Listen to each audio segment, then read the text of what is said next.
हजरत मूसा अलैहिस्सलाम को कोहे तौर पर गए हुए 30 दिन बीत चुके थे। इंतजार की घड़ियां तवील हो रही थीं। ऐसे में सामरी नामी एक जादूगर बनी इसराइल में जाहिर हुआ। सामरी की बात को लोग अहमियत देते थे। उसने एक खतरनाक चाल चली। ऐ बनी इसराइल, तुम ये बोझ क्यों उठाए फिरते हो?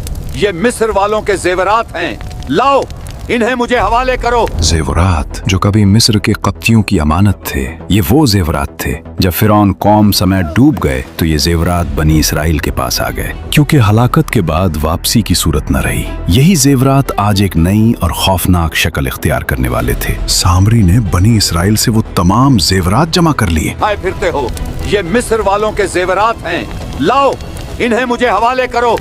सामरी चूंकि सोना ढाने का काम करता था, सिर्फ सोना नहीं पिघला रहा था, वो उनके ईमान को पिघला रहा था।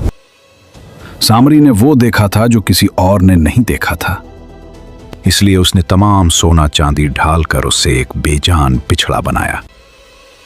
फिर सामरी ने हजरत जिब्रील अलैहिस्सलाम के घोड़े के सम के नीचे से ली हुई खाक उस पिछड़े में डाली, तो इसके असर से वो गोश्त और खून में तब्दील हो गया और बकौल दीगर वो सोने ही का बछड़ा था और गाय की तरह डकारने लगा।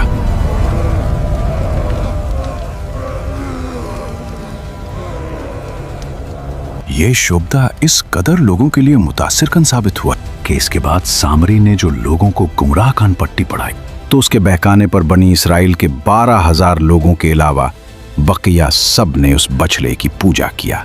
यही हमारा माबूद है, हमने निशान देख लिया है, अब हमें किसी और की जरूरत नहीं। ऐ बुछड़े, मेरी सुन ले, मैं थक चुका हूँ। अगर तू वाकई कुछ है, तू मेरी मदद कर दे। दूसरी तरफ हजरत मूसा अलैहिस्सलाम अपने रब की मुनाजात से मुशर्रफ होकर कोहे तूर से अपनी कौम की तरफ वापस पलटे।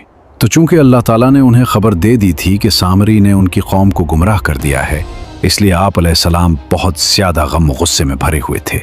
आपका गुस्सा सामरी और अपनी कौम के जाहिलों पर था जिन्होंने बछड़े की पूजा की, क्योंकि अल्लाह ताला ने हजरत मूसा अलैहिस्सलाम को पहले से बता दिया था कि उन्हें सामरी ने गुमराह किया है। हजरत मूसा अलैहिस्सलाम ने अपनी कौम से फरमाया, ऐ मेरी कौम, तुमने मेरे बाद कितना बुरा काम किया कि बछड़े को माबूद बना लिया।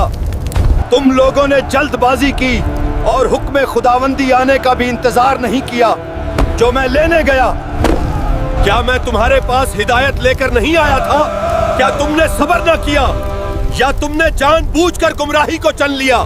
इसके बाद हजरत मूसा अलैहिस्सलाम ने तौरात की तख्तियां जमीन पर डाल दी और अपने भाई के सर के बाल पकड़कर अपनी तरफ खींचने लगे, क्योंकि हजरत मूसा अलैहिस्सलाम ने कौम को हारून अलैहिस्सलाम के हवाले कर दिया था कोहे तौर पर जाने से पहले। तब हारून अलैहिस्सलाम ने मूसा अलैहिस्सलाम से कहा, ऐ मेरी माँ के बेटे, मैंने कौम को रोकने में कोई कमी नहीं की, मैंने उन्हें वाजो नसीहत भी की, लेकिन कौम ने मुझे कमजोर समझा। उन्होंने मेरी बात ना मानी और वो अपने फैसले पर कायम गए, और मेरे साथ ऐसा सलूक ना करो जिससे वो खुश हों। हजरत मूसा अलैहिस्सलाम ने अपने भाई का उज़्र कबूल करके बारगाह इलाही में अर्ज की, ऐ मेरे रब, मुझे और मेरे भाई को बख्श दे और हमें अपनी खास रहमत में दाखिल फरमा, और तू रहम करने वालों में सबसे बढ़कर रहम फरमाने वाला है। ये दुआ आप अलैहिस्सलाम ने इसलिए मांगी कि दूसरे लोग ये सुनकर खुश ना हों कि भाइयों में चल गई, और इसके साथ ये वजह भी थी कि हज़रत हारून अलैहिस्सलाम का गम व अफसोस ख़त्म हो जाए। इसके बाद हज़रत मूसा अलैहिस्सलाम सामरी की तरफ मुतवज्जे हुए और फरमाया, ऐ सामरी, तूने ऐसा क्यों किया? सामरी ने कहा, मैंने वो देखा जो बनी इसराइल के लोगों ने ना देखा। हज़रत मूसा अलैहिस्सलाम ने फरमाया, तूने क्या देखा? उसने कहा, मैंने हज़रत जिब्रील अलैहिस्सलाम को देखा और उन्हें पहचान लिया। वो घोड़े पर सवार थे। उस वक्त मेरे दिल में ये बात आई कि मैं उनके घोड़े के निशाने कदम की खाक ले लूं, तो मैंने वहां से एक मुट्ठी भर ली, फिर उसे अपने बनाए हुए बछड़े में डाल दी। मेरे नफ्स ने मुझे यही अच्छा करके दिखाया, और ये फेल मैंने अपनी ही नफसानी ख्वाहिश की वजह से किया, कोई दूसरा उसका बाइस व मुहर्रिक न था। चुनाचे सामरी का मुकम्मल बाइकआउट कर दिया गया और लोगों पर उसके साथ मुलाकात, बातचीत, खरीद व फरोख्त हराम कर दी गई, और अगर इत्तेफाकन कोई उससे छू जाता तो वो और छूने वाला दोनों शदीद बुखार में मुब्तला हो जाते। वो जंगल में यही शोर मचाता फिरता था कि कोई मुझे न छुए, और वो वहशियों और दरिंदों में जिंदगी के दिन इंतहाई तलखी और वहशत में गुजारता रहा।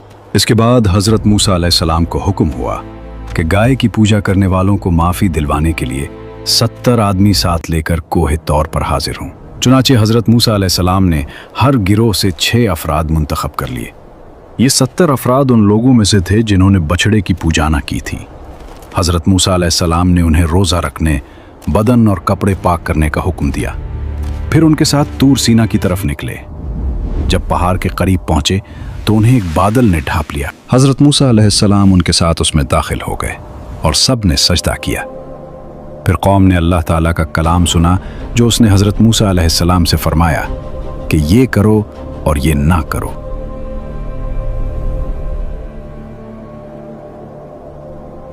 जब कलाम का सिलसिला खत्म होने के बाद बादल उठा लिया गया तो ये लोग हजरत मूसा अलैहिस्सलाम की तरफ मुतवज्जे हुए और कहने लगे, तौबा, मैं अपनी जानों को कत्ल करने का जो हुक्म हमने सुना उसकी तस्दीक हम उस वक्त तक नहीं करेंगे जब तक कि अल्लाह ताला को अलानिया देख न ले। इस पर हजरत मूसा अलैहिस्सलाम के देखते ही देखते उन्हें शदीद ज़लज़ले ने आ लिया और वो तमाम अफराद हलाक हो गए। ये देखकर हजरत मूसा अलैहिस्सलाम ने गिड़गिड़ाकर बारगाह इलाही में अर्ज की, ऐ मेरे रब, अगर तू चाहता तो पहले ही उन्हें और मुझे हलाक कर देता। क्या तू हमें इस काम की वजह से हलाक फरमाएगा जो हमारे बेअक्लों ने किया?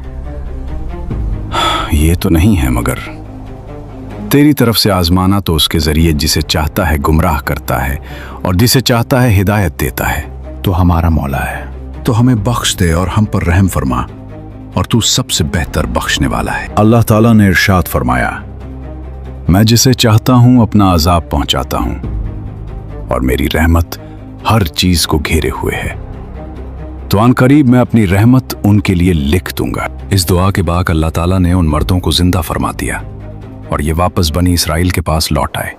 ये वाक़या भी नबी अलैहिस्सलाम के सिफारिश करने की एक मिसाल है और नबी की शफात हक़ को साबित है। इससे दुनिया और दीन की आफतें मिल जाती हैं। हज़रत मूसा अलैहिस्सलाम ने उन सब की सिफारिश फरमाई जो उनके काम आई। अगर आपको ये वीडियो पसंद आए हो और आप चाहते हैं कि ऐसी ही मज़ीद इस्लामी और तारीख़ी कहानियाँ बने तो बराह करम हमारा साथ दें। आपका छोटा सा ताउन भी अगली वीडियो बनाने में हमारी मदद करेगा। QR कोड स्क्रीन पर मौजूद है। दिल से सपोर्ट करें ताकि ये सिलसिला जारी रह सके। अल्लाह आपको जज़ाए खैर अता फरमाए।